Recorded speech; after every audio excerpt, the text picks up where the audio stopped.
segundo texto nós vamos ler no decorrer da mensagem, em Provérbios, capítulo 29, verso 2 apenas na ocasião.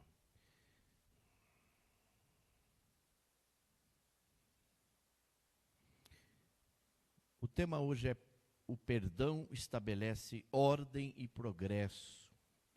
O perdão estabelece ordem e progresso. Nós estamos uma nova série de mensagens sobre o perdão. E hoje é a segunda mensagem desta série. Se você não participou do domingo passado e deseja ouvir a primeira mensagem sobre o perdão, ela está postada no Facebook da igreja, que é a nossa rede social, e também no YouTube, no canal da igreja no YouTube. E hoje, então, a segunda mensagem desta série. E eu quero ler com você Neemias 1. Palavras de Neemias, filho de Acalias, no mês de Quisleu, no 20º ano, enquanto eu estava na cidade de Suzã. Anani, um dos meus irmãos, veio de Judá com alguns outros homens, e eu lhes perguntei acerca dos judeus que restaram, os sobreviventes do cativeiro, e também sobre Jerusalém. E eles me responderam: aqueles que sobreviveram ao cativeiro e estão lá na província passam por um grande sofrimento e humilhação. O muro de Jerusalém foi derrubado e as suas portas foram destruídas pelo fogo. Quando ouvi essas coisas, sentei-me e chorei. Passei dias lamentando-me em favor dos teus servos, o povo de Israel. Confesso os pecados que nós, os israelitas, temos cometido contra ti. Sim, eu e meu povo temos pecado. Agimos de forma corrupta e vergonhosa contra ti. Não temos obedecido aos mandamentos, aos decretos e às leis que deste ao teu servo Moisés. Lembra-te agora do que disseste a Moisés, teu servo. Se vocês forem infiéis, eu os espalharei entre as nações. Mas, se voltarem para mim, obedecerem aos meus mandamentos e os puserem em prática, mesmo que vocês estejam espalhados pelos lugares mais distantes ou mais distantes debaixo do céu, de lá eu os reunirei e os trarei para o lugar que escolhi para estabelecer o meu nome. Estes são os teus servos, o teu povo. Tu os resgataste com o teu grande poder e com o teu braço forte. Senhor, que os teus ouvidos estejam atentos à oração deste teu servo e à oração dos teus servos que têm prazer em temer o teu nome. Faze com que hoje este teu servo seja bem-sucedido, concedendo-lhe a benevolência deste homem. Nesta época, eu era copeiro do rei. Amém, meus irmãos? Vamos orar mais uma vez, mais um instante. Nós estamos diante de uma oração sincera, de uma oração verdadeira, de uma oração espontânea, de uma oração de um servo de Deus, em favor do povo de Deus, de uma nação, de um povo que foi escolhido por Deus, que foi resgatado por Deus. E nós estamos diante do próprio Deus hoje. Nós estamos diante do Santo Espírito nesta manhã, neste primeiro domingo deste novo mês, onde o Senhor tem trazido grandes revelações na nossa história, tem feito muitos ajustes, alinhamentos na nossa trajetória. Quantas coisas temos aprendido com o Senhor nesses últimos tempos. E eu quero orar com vocês, em nome de Jesus. Deus e Pai, obrigado por esta palavra, obrigado por esse princípio firme fundamento da tua palavra, pela cultura do reino, por termos acesso, livre acesso, porque foi através de Jesus, o Cristo, que conseguimos essa bênção, a benevolência do Senhor. Obrigado por estarmos juntos, obrigado por estarmos aqui nesta igreja, na tua casa, junto com os irmãos, em comunhão na fé, e também agradecidos àqueles que nos acompanham pela internet, da comodidade das suas casas, o culto no lar. A palavra tem chegado e tem alcançado até os confins da terra. Agradecemos àqueles que nos ouvem, nos assistem até mesmo de outro país, no mundo todo, de outras igrejas, vários estados. E obrigado, Senhor, porque a tua igreja tem alcançado vidas, cumprido o teu propósito, realizado a sua tarefa. Em nome de Jesus, através desta palavra, disponho-me com humildade para dela falar. E assim que Jesus, o Cristo Nazareno, cresça e o pastor Douglas diminua, que o teu Santo Espírito venha trazer clareza, venha trazer entendimento, venha tirar agora toda a preocupação, todo o cansaço excessivo, toda a ansiedade. Nós lançamos aos teus cuidados, lançamos aos teus pés, porque certos que o Senhor tem cuidado de nós. Se há alguém com dor, com alguma inflamação, com alguma preocupação, seja o que for, tu és o Jeová Rafá, nós ministramos cura nessas vidas, nós ministramos alívio, nós ministramos refrigério.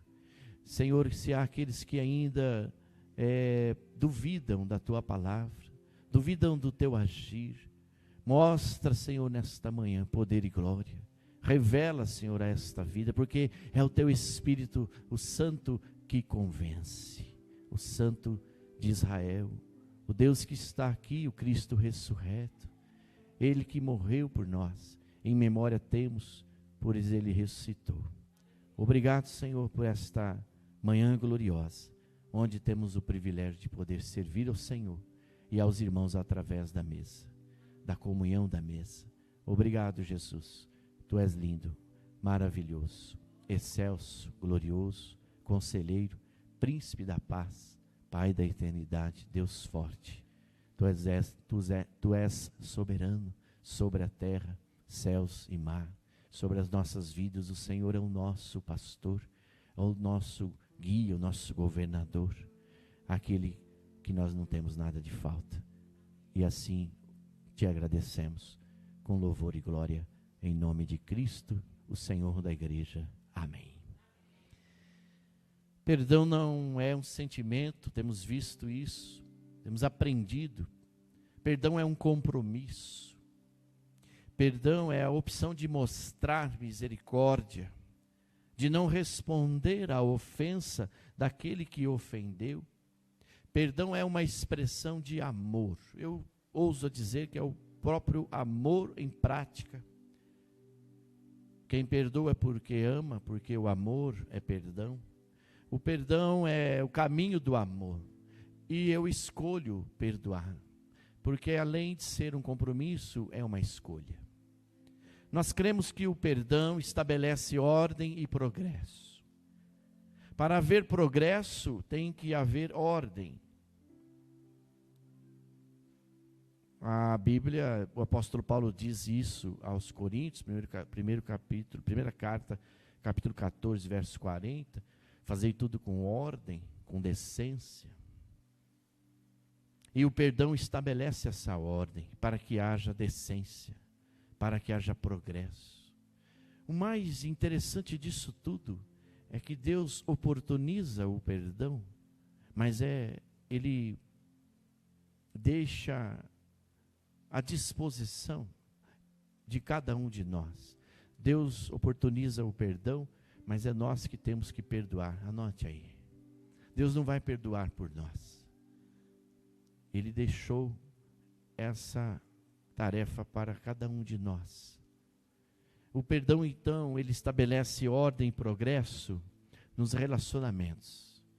O perdão estabelece ordem e progresso na nossa nação. Nós temos aqui este texto, belíssimo texto da palavra do Senhor, e temos esse personagem tão importante, tão destacado aqui, que é o profeta Neemias. Neemias era alguém que amava o seu Deus e se importava com o seu povo. Neemias, então, no capítulo 1, você viu no começo da história, ele procurou saber a respeito dos seus irmãos que moravam na terra natal, que tinham haviam sido resgatados do cativeiro e estavam voltando para a sua terra natal, no qual Neemias estava longe, estava distante. E ele então observa que Anani havia retornado, e ele então faz aquela pergunta: como estão os nossos irmãos, como é que está o povo? E você observou comigo que no verso 3, as notícias não foram boas. O texto diz que aqueles que sobreviveram, ou seja, muita gente morreu, e muitos desses que partiram por conta da dura serviço, da rebeldia, da falta de obediência aos decretos, aos mandamentos do Senhor. Muitos desses que partiram foram porque murmuraram muito, a despeito das coisas de Deus, do agir de Deus. Muitos desses que partiram foram os reclamões de plantão, mas muita gente boa também morreu. Mas aqueles que sobreviveram ao cativeiro, ao aprisionamento, e estão lá na província, Anani reporta que estão em grande sofrimento. Ei, presta atenção, não é apenas um sofrimento, é um grande sofrimento. O narrador potencializa o sofrimento. E talvez essa expressão tenha sido a expressão máxima que ele encontrou, que ele buscou, que ele achou para exemplificar a real necessidade que o povo estava passando. Mas, além do grande sofrimento, o povo também estava passando por humilhação. Eu não sei se você já passou por algum tipo de humilhação, acredito que sim. Eu imagino que você tenha passado por algum sofrimento, ou talvez esteja passando, mas talvez não seja ainda um grande sofrimento, ou talvez seja. Mas eu quero te dizer para você, nesta manhã gloriosa, onde o Espírito Santo usa as minhas palavras para dizer ao teu coração, que pode ser grande o teu sofrimento, mas grande é o teu Deus. Que você pode passar por muitas humilhações, mas eis que a voz do Senhor vem através da minha voz e diz que Deus dá graça aos humildes e rejeita os soberbos. No momento certo, assim como Efraim foi exaltado, eu e você, nós como igreja também seremos exaltados. Basta que possamos agir como Neemias, servir a Deus através do servir ao povo. Quando Neemias soube então da real situação do seu povo, mesmo estando longe, e como eu disse, repito, mesmo estando distante, em outro país, em outra terra, quem sabe, ele colocou-se em oração. Percebe que ele não julgou, ele não apontou o dedo ele não apontou o dedo para julgar, mas ele estendeu a mão para orar. Ele dobrou os joelhos para orar. Ele colocou-se em oração pela sua nação natal. Na oração, Neemias, você percebeu comigo na leitura do texto da oração, Neemias confessou o pecado da nação. Eu vejo no verso, acho que é 3 ou 4, Renato, e ele fala assim, o nosso pecado, ele fala o pecado que está em nós. De fato, nós estamos diante de um patriota, que realmente amava a Deus, e amava a sua família, o povo escolhido do Senhor.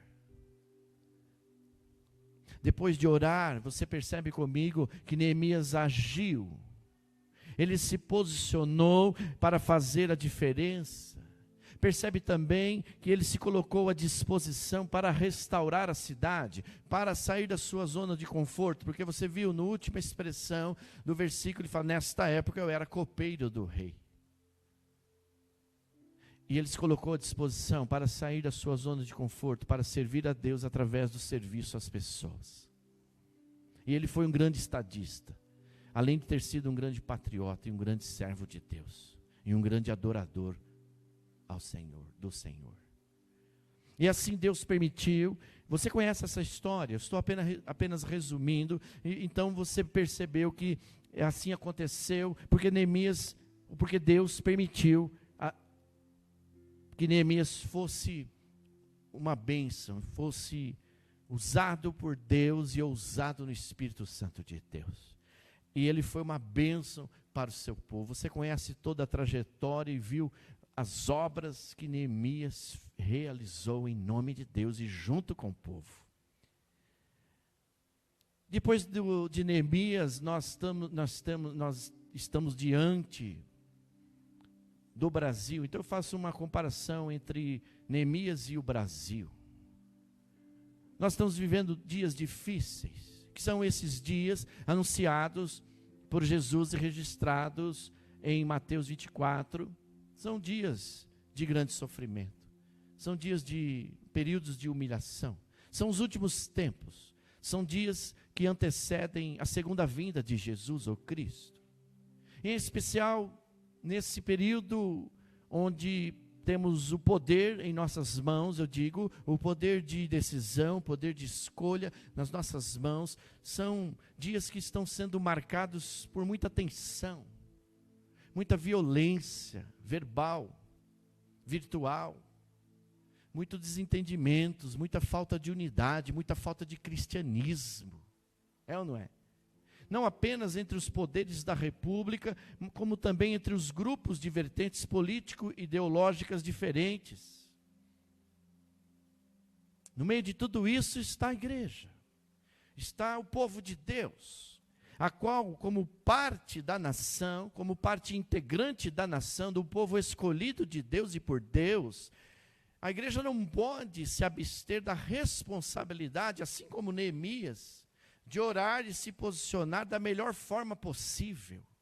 Orar e se posicionar. Hoje nós estamos entregando um período de 30 dias de jejum, de oração e jejum pela nossa nação brasileira, pelo nosso povo e também não só pelo Brasil, nosso povo que não está somente no Brasil, mas está fora do Brasil.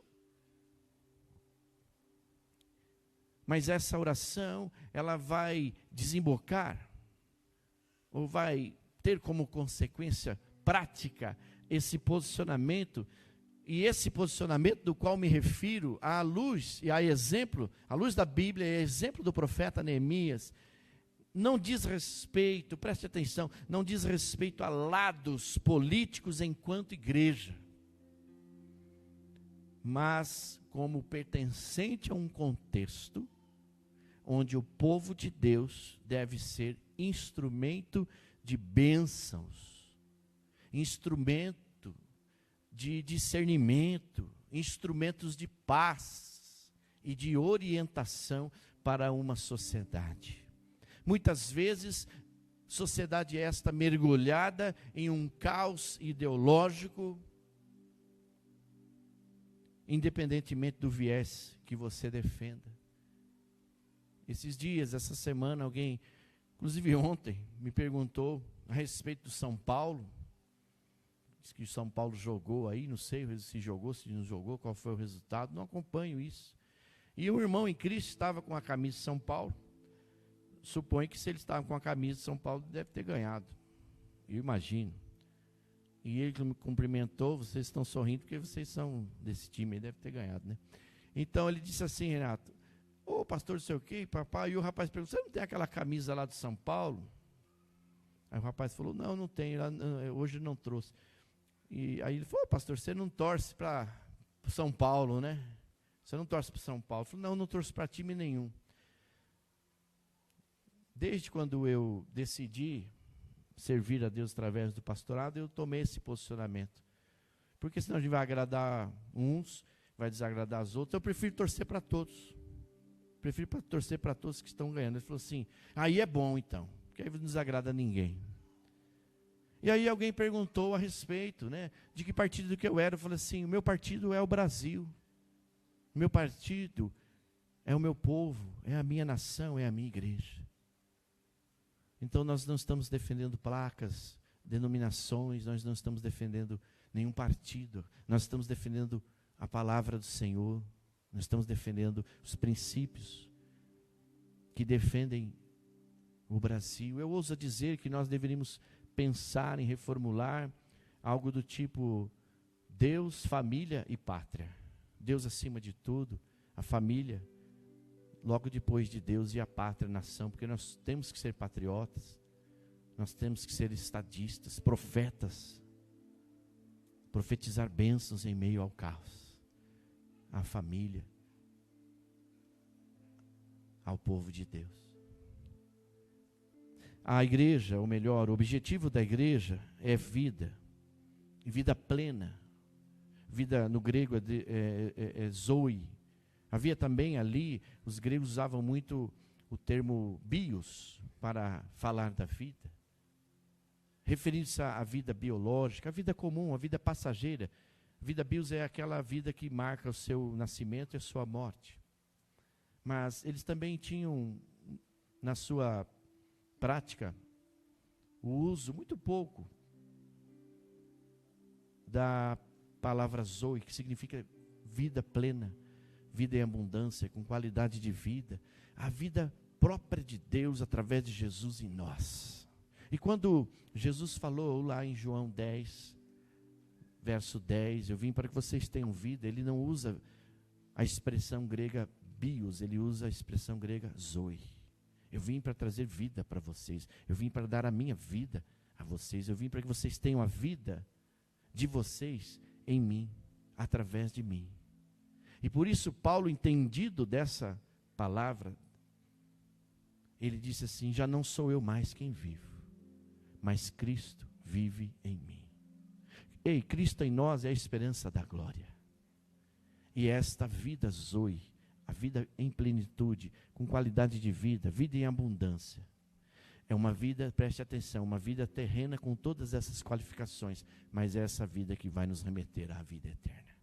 Porque se a própria vida de Deus, em Cristo, em nós, a esperança da glória, remete-nos à esperança de uma vida vindoura, de que a vida não é só bios, ela não é passageira, não só marca um início, tem um meio e tem um fim, não. No caso de Zoe, ela vai além dessa vida bios. Que você possa acessar essa vida Zoe, a vida de João 10, 10. A vida de Jesus. Então, o objetivo da igreja é revelar a vida plena no reino de Deus. E isso, preste atenção, e isto é o ponto comum que nos une como irmãos. Anote aí, não são as diferenças que nos separam que são as mais importantes. O que mais importante é o amor que nos une. O mais importante é o que nos une, que é o amor. E eu também digo que a cultura que a igreja deveria viver é a cultura do reino. Muitas vezes nós não entendemos a Bíblia quando lemos, ou às vezes não entendemos as pregações que os pastores ministram, exatamente porque nós estamos ouvindo com a cultura humana, com a cultura da terra. Mas se nós acessarmos os ouvidos, temos os olhos espirituais para colocar os óculos da cultura do reino, nós vamos enxergar muitas coisas. Nós vamos, além de escutar, nós vamos ouvir muitas coisas, muitos princípios. E a igreja que está em busca de vida, ministrando vida, deve estar também revelando a cultura do reino. É isso que nós temos como desafio nesses últimos tempos. E nesse sentido, o perdão, contribuindo para que tudo isso aconteça, o perdão é um elemento indispensável para que possamos caminhar juntos, em unidade, buscando viabilizar, inclusive, o melhor para o Brasil. E é no auge das crises pessoais que o perdão faz a diferença para a resolução de problemas, conflitos, pois grande parte desses conflitos humanos dizem respeito a saber abdicar um pouco de si mesmo para conseguir enxergar o outro e as suas necessidades. Esses dias atrás, as pessoas disseram assim, inclusive hoje pela manhã, complementando, e uma irmã de uma outra cidade, de uma outra igreja, de um outro estado, disse: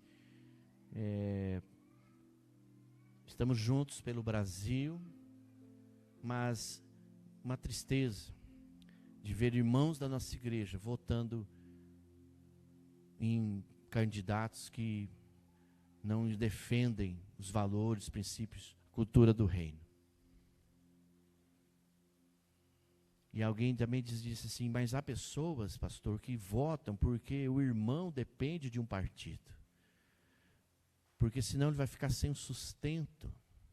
Então a família toda tem que votar naquele partido por conta de uma pessoa. Isso não é cultura do reino. Isso é uma cultura individual. A pessoa pensa só em si mesma. E a cultura do reino nos ensina a pensar no coletivo. Um homem só morreu por todos. Isso é cultura do reino. Se Jesus tivesse pensado só nele, ele não teria ido para a cruz. Mas ele pensou em mim, pensou em você e pensou em nós. E quando nós destacamos o nosso voto na urna, nós não estamos pensando só em nós. Nós estamos pensando no coletivo. Porque Deus é coletivo. O próprio nome dele já está no plural. É o que é melhor para o grande povo, não é o que é melhor para mim.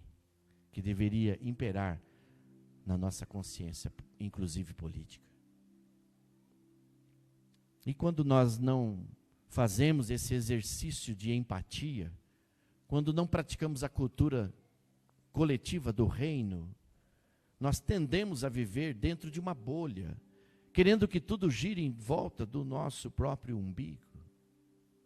O quão bom seria, meus irmãos, se no auge das crises governamentais, todas as autoridades colocassem em prática o exercício do perdão, procurassem a reconciliação, o que é de melhor para o seu povo, deixando suas individualidades e pensando mais em prol do coletivo, para o bem-estar das nações e do povo que eles mesmos governam. Quão bom seria. Mas eu creio que nós podemos fazer isso por eles. A exemplo de Neemias, pedir perdão a Deus e nos colocarmos à disposição para fazermos a diferença em nossa nação. Eu vejo vocês não só como pessoas comuns, não só como membros de igreja, não só como ovelhas. Eu vejo vocês como instrumentos de paz, como instrumentos de bênçãos, pessoas posicionadas, alinhadas com o Espírito Santo, fazendo diferença na onde Deus colocou. Amém ou não? Você se vê assim? Você bem que poderia pensar e se enxergar assim. Então, quem admite os seus erros e pede perdão, a exemplo de Neemias, diferente do que muitos podem imaginar no calor da emoção, não está demonstrando fraqueza. Ei, perdoar, pedir perdão, não é um ato de fraqueza. Não é um ato de frouxidão. Pelo contrário, é um ato de coragem, é um ato de cristianismo, é um ato de ser cristão, é um ato de ser corajoso, de ter força e, sobretudo, humildade.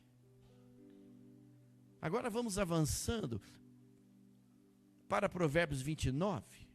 O texto vai dizer, em uma versão, eu quero que vocês comparem. Quando o governo é formado de homens justos e honestos, ou quando os justos governam, o povo vive feliz, o povo se alegra.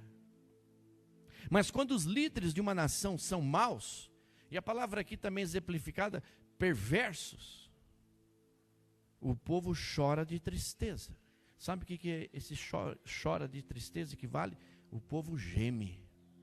Você já viu uma pessoa gemendo de dor? É mais ou menos isso que o sábio Salomão revela quando as nossas escolhas não são boas escolhas. Quando as nossas escolhas estão focadas no nosso projeto individual e não na cultura do reino, que é o projeto coletivo.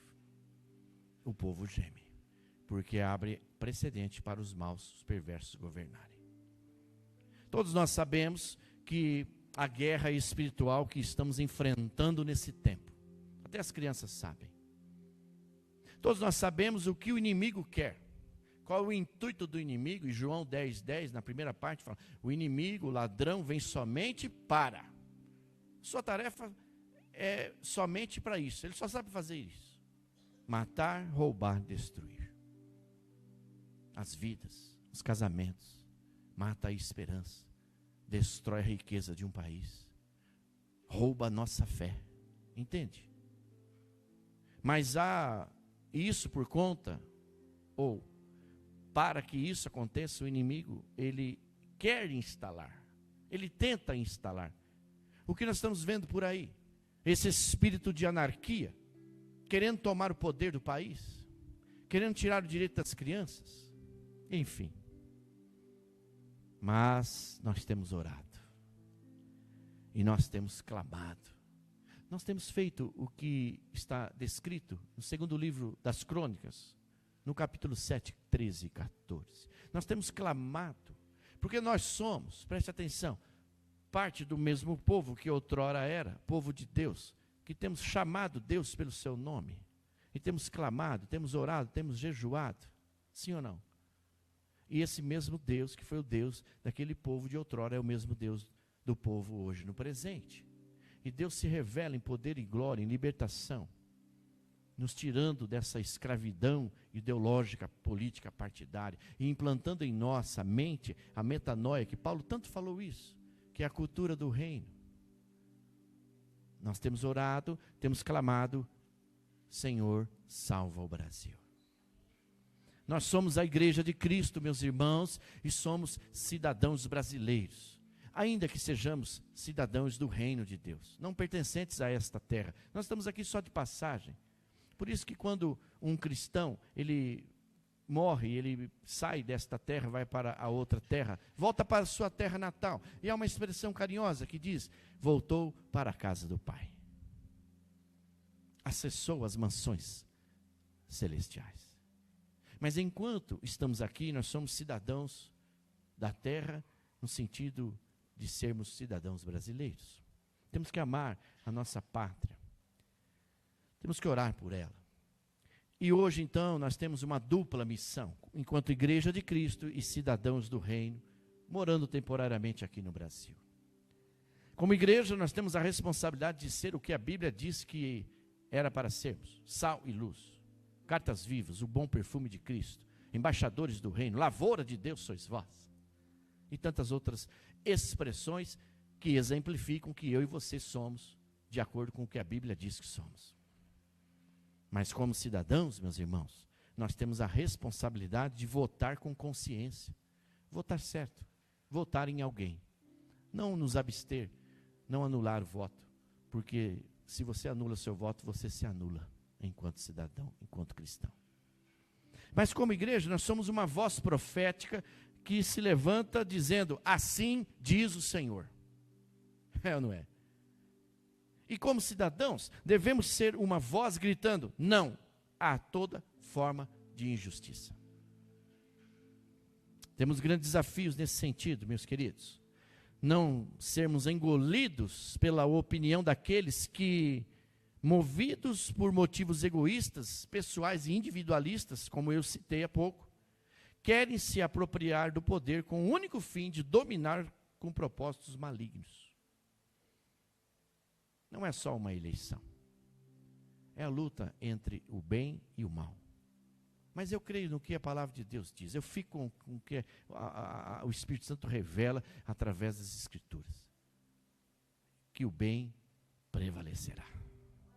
Amados, hoje nós temos, ou já alguns já tiveram, uma grande responsabilidade em mãos, o desafio de escolher. Mais do que ir votar, cumprir um dever cívico, anote aí, mais do que votar, cumprir um dever cívico, é usufruir de um privilégio de escolher profeticamente aqueles que vão nos governar.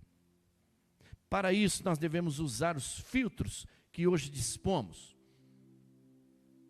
O filtro da fé, o filtro da consciência, o filtro do discernimento espiritual que nós recebemos da parte do Espírito Santo. Todos nós recebemos. Por isso, meus irmãos, ao nos dirigirmos às urnas daqui a pouco, nós vamos sair daqui hoje em espírito de oração, de paz. Somos portadores de paz. Não vamos responder a ofensas, a afrontas. Nós vamos sair daqui pedindo sabedoria e discernimento do Senhor para sermos como o profeta Neemias e fazermos a diferença que Deus quer que façamos. Nesse tempo que se chama hoje, nesta hora que se chama agora, em prol deste país que se chama Brasil. Chamando a existência, como diz o apóstolo Paulo aos Romanos 4:17b, ele fala, chamando a existência, aquilo que ainda não é como se já fosse. Isso é fé. Conforme Hebreus, o autor da carta dos Hebreus disse, que a fé é essa certeza, essa convicção de fatos, de coisas que você espera.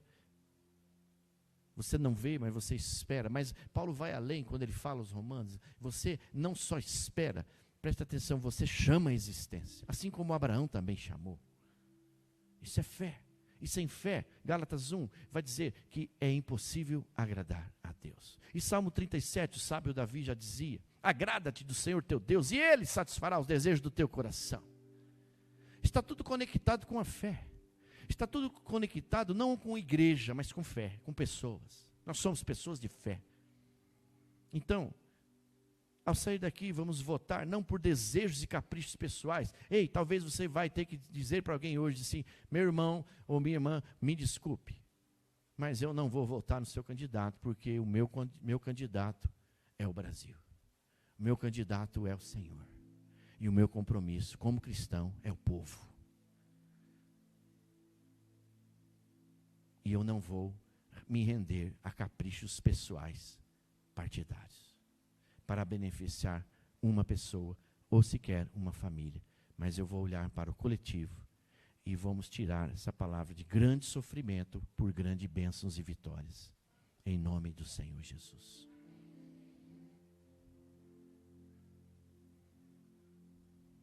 Votemos não por desejos e caprichos pessoais, muito menos por interesses escusos. Pensemos no futuro de nossos filhos e netos.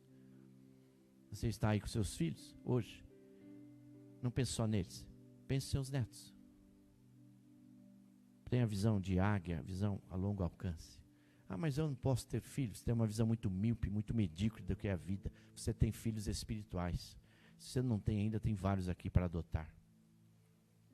Que a paternidade de Deus, anote aí, não se resume somente a termos filhos biológicos, mas de adotarmos filhos espirituais. Olha quantas frases hoje, né? Vai saindo aqui, depois você anotou aí. Façamos isto, meus irmãos, para termos a consciência limpa e as nossas mãos puras e o nosso coração voltado para o Senhor da glória, o Cristo ressurreto. Vamos encerrando, feche sua Bíblia. O Renato vai projetar esse texto, que foi um texto que nós usamos muito nesse período de oração e jejum. 2 Crônicas 7, 13 e 14. Eu quero encerrar com esse texto. Se eu fechar o céu para que não chova, ou mandar que os gafanhotos devorem o país, ou sobre o meu povo enviar uma praga, se o meu povo, que se chama pelo meu nome, se humilhar e orar, buscar a minha face e se afastar dos seus maus caminhos, dos céus o ouvirei, perdoarei o seu pecado e curarei a sua terra. Deus está derramando perdão aqui, nesse povo, rebelde, ingrato, murmurador, um povo que não estava alinhado com os propósitos do reino, não pensava no coletivo, um povo que só vivia a sua individualidade e transformou a sua individualidade em uma religiosidade, o que é pior. Mas mesmo assim Deus está disposto a derramar amor da forma como fez. Mas o povo não ficou só reclamando. Uma grande parte do povo jejuou, orou, buscou, clamou fervorosamente. E você vai ler depois a história seguinte. Deus derramou bênçãos sobre esse povo, sobre essa terra, sobre essa nação. Mas nós tivemos que pagar o preço. Orar, buscar, jejuar, pensar na mente coletiva. Isso é ser cristão. Nos afastar daquilo que nos leva para os maus caminhos. As más companhias, às vezes, nos levam para os maus caminhos. Temos que ter um posicionamento, assim como Neemias, profeta de Deus, do caos. E Deus ouviu os seus pecados, Deus perdoou o pecado do povo e restaurou a terra. A terra que manda leite e mel, a terra que exala vida em abundância. Deus proporcionou para o povo ter acesso. Dos céus ele liberou bênção para serem acessadas na terra. E o povo usufruiu de muitos anos de bênçãos, de vitórias, de conquistas. Nós temos, esse texto me revela que nós temos um Deus que ouve as nossas orações. Que a igreja de Cristo, portanto, continue clamando a Deus para que o Brasil siga em tempos de paz, de ordem e de progresso. Que possamos usar o perdão como uma ponte entre a ordem e o progresso. Amém? Talvez se fôssemos reformular o tema dessa mensagem seria ordem, perdão e progresso. Ou perdão, ordem e progresso. Então que em vez do caos desejado por alguns como instrumento de poder, nós possamos, ao contrário disso, na direção da cultura do reino, na contramão da história humana, possamos praticar o perdão como característica da nossa república, especialmente sobre a vida daqueles que nos governam. Assim como Neemias fez. Ele ficou sabendo, ele sentou-se, ele chorou, orou vários dias, lamentou, chorou vários dias, mas se posicionou como estadista, como um grande servo de Deus, grande filho do Pai. Amou a pátria porque amava a Deus. E por isso, trabalhou em prol do povo. Vamos colocar em pé, vamos orar. Eu gostaria de, se os irmãos me permitissem, eu gostaria de ler a oração que eu postei aí para os irmãos nessa madrugada. Gostaria de que nós pudéssemos repeti-la juntos, se assim vocês quiserem e puderem. Mas se você não puder ou não quiser, interceda da forma como você bem sabe. Amado Deus, poderoso Rei, estamos diante de Ti para mais uma vez implorar pelo Teu auxílio nessas eleições. Somos totalmente dependentes de Ti, como já falou na oração. Nós sabemos que não é uma guerra apenas nas urnas, mas no reino espiritual. Por isso nós clamamos ao Senhor, manda, Senhor, os teus anjos guerreiros para lutarem por nós nas regiões celestiais. Não permita que Satanás vença esta guerra. E tem misericórdia do teu povo, Senhor, que sofre e clama por socorro. Senhor Deus, acampa teus anjos, guardiões, ao redor das urnas eletrônicas, para que não haja nenhuma fraude. Senhor, como diz na letra de uma canção, sara, meu Pai, esta nação que te clama. Dá-nos uma chance de mudança e transforma junto com este país o coração do teu povo.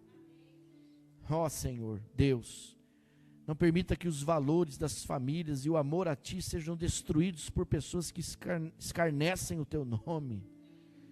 Ah, Pai querido, eu entrego o Brasil em Tuas mãos e o cubro com o Teu manto sagrado. O sangue de Jesus tem poder e cremos, junto com meus irmãos eu posso dizer, cremos que o Senhor farás a tua boa, perfeita e agradável vontade. Em nome do Senhor Jesus, nós oramos e abençoamos a nossa nação, abençoamos o povo brasileiro, enquanto igreja, mas enquanto cidadãos do reino dos céus. Em nome de Jesus, amém. Pode se assentar.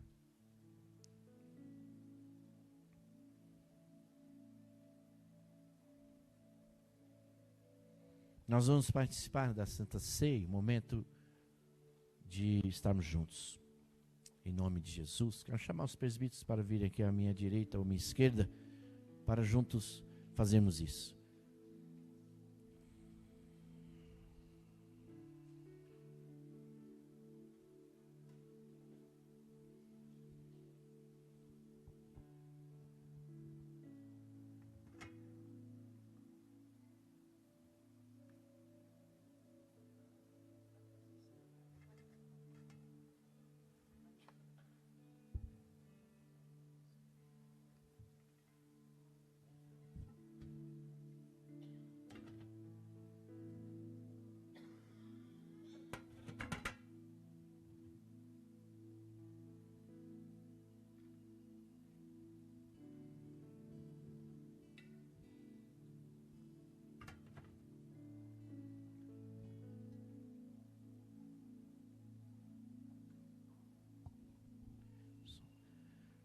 na noite em que Jesus, o Cristo, foi traído por um de seus que estava, inclusive, ao redor da mesa. Jesus tomou o pão, como de costume, um alimento comum, que era encontrado em todas as culturas, e até hoje é assim. O alimento que nos sustenta, nos tira a fome. E Jesus tomou humildemente o pão em suas mãos e deu graças ao Pai. E Jesus partiu o pão e ele disse: comei do pão, todos vós. Façam isto, ou seja, comam do pão, em memória de mim. Vamos dar graças em oração. Senhor, nós te damos graças em oração pelo pão nosso de cada dia. Podemos dizer, na mentalidade do reino, que o pão é nosso só porque o Senhor é nosso. É o nosso Deus, é o nosso Pai, é o nosso Senhor, é o nosso Salvador, suficiente Salvador. É o nosso sustento, é o nosso Jeová Jireh, o Deus da provisão. Por isso podemos dizer, com toda a fé, convicção e confiança, o Senhor Deus é o nosso pastor, de nada temos falta, porque o Senhor está no controle de todas as coisas. Por isso a nossa despensa está cheia, o nosso cálice até transborda, e além de termos o sustento, podemos repartir com aqueles que menos têm ou nada têm. E assim nós oramos e abençoamos este pão, este vinho, esses elementos que ora serão servidos para abençoar o teu povo, em memória do Senhor que partiu, mas que voltou a estar aqui, e que voltará para nos levar daqui. Mas enquanto estamos aqui, pensamos em repartir, pensamos nessa mentalidade, que é a mentalidade do reino, que o mais importante é servir do que ser servido, é dar a nossa vida em favor de muitos, para que Jesus, o Cristo, a esperança da glória, se renove e se revele através de nós, e apesar de nós, e a partir de nós. Que o Senhor abençoe esses elementos, e nós assim os consagramos, tirando-os do uso comum e consagrando para o uso espiritual, e já profetizamos bênçãos de cura, de libertação, sem medidas na vida do teu povo. Não porque os elementos contenham um poder mágico de cura, não, mas porque a tua presença real e verdadeira está aqui. E quando nos reunimos em comunhão, ao redor da mesa, eu creio que o Senhor Deus se revela em unidade na vida da igreja. E é dessa unidade que tomamos posse. E assim queremos te servir. Em nome do Senhor Jesus. Amém. Por semelhante modo, depois de haver enceado, Jesus tomou o cálice em suas mãos e disse novamente aos discípulos: este é o cálice da nova e eterna aliança. Aliança esta feita no meu sangue, que será derramado por todos vocês. Portanto, bebam dele, todos vós, façam isto em memória de mim. Eu não sei se você tem essa impressão, mas todas as vezes que nós expomos o cálice, não há como não olhar não só para o cálice, mas para a cruz de Jesus. E o cálice só está posto desta forma porque a cruz está vazia. Isto é um princípio que Jesus passou por isso. Então que possamos repartir a vida dele com o nosso próximo e sermos o bom perfume de Cristo nessa sociedade que muitas vezes nos sufoca e nos escraviza. Que Deus te abençoe no partir do pão, no repartir dos elementos, se assim você quiser fazê-lo com alguém que você não conhece. Tenha a liberdade de fazê-lo em nome de Jesus. Os presbíteros estarão servindo vocês aí nos seus lugares, enquanto cantamos.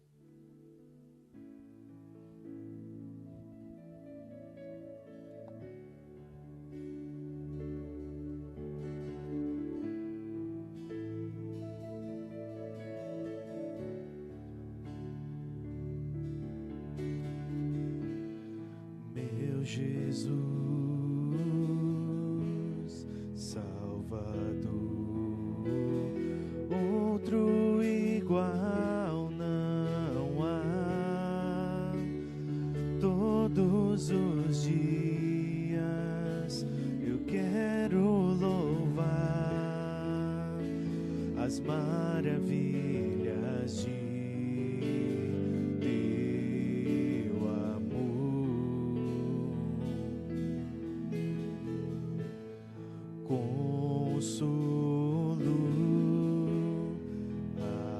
abrigo, força e refúgio é o Senhor. Com todo o meu ser, com tudo que sou, sempre te adorarei.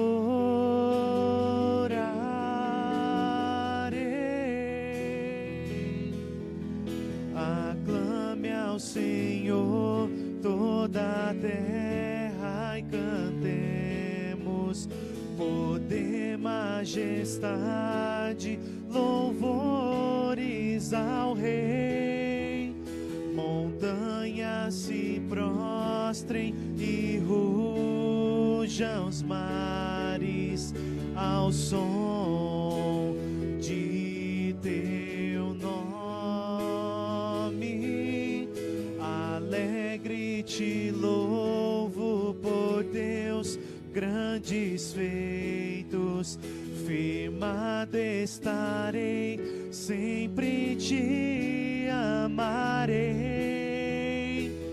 Incomparáveis são tuas promessas pra mim.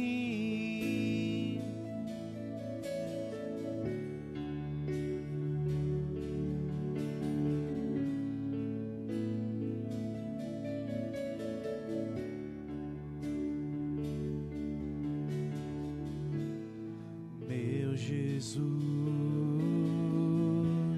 Salvador, outro igual não há. Todos os dias quero louvar as maravilhas de teu amor.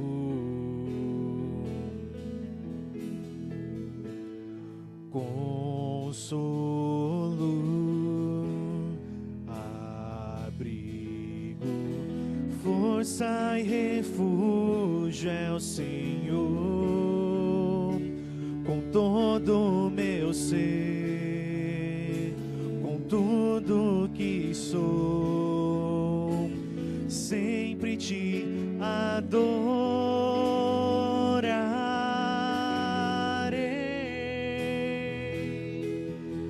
Aclame ao Senhor toda a terra e cantemos poder, majestade, louvores ao Rei. Montanhas se prostrem e rujam os mares ao som de teu nome. Alegre te louvo por Deus grandes feitos, firmado estarei, sempre te amarei. Incomparáveis são tuas promessas. Aclame ao Senhor toda a terra e cantemos poder, majestade, louvores ao Rei. Montanhas se prostrem e rujam os mares ao som de teu nome. Alegre te louvo por Deus grandes feitos, firmado estarei, sempre te amarei.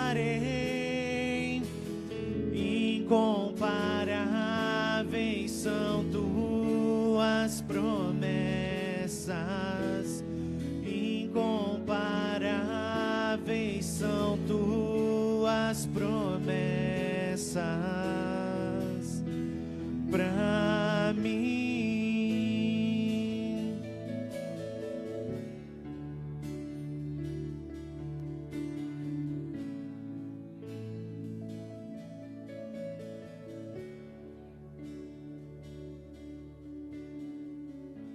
Amém, glória a Deus. Boas eleições a todos nós. Que o eterno Deus salve o Brasil. Que a nossa nação esteja apta para cumprir o seu destino missionário na terra. E que a graça, infinita graça, super abundante graça de Jesus o Cristo, e que o grande amor de Deus o Pai, o consolo, a força, a sabedoria, a presença, companhia, amizade constantes do amado amigo e o Espírito Santo sejam derramados sobre nós e vós e sobre todo o povo de Deus, indistintamente espalhado sobre a terra, hoje e sempre. Amém. Amém.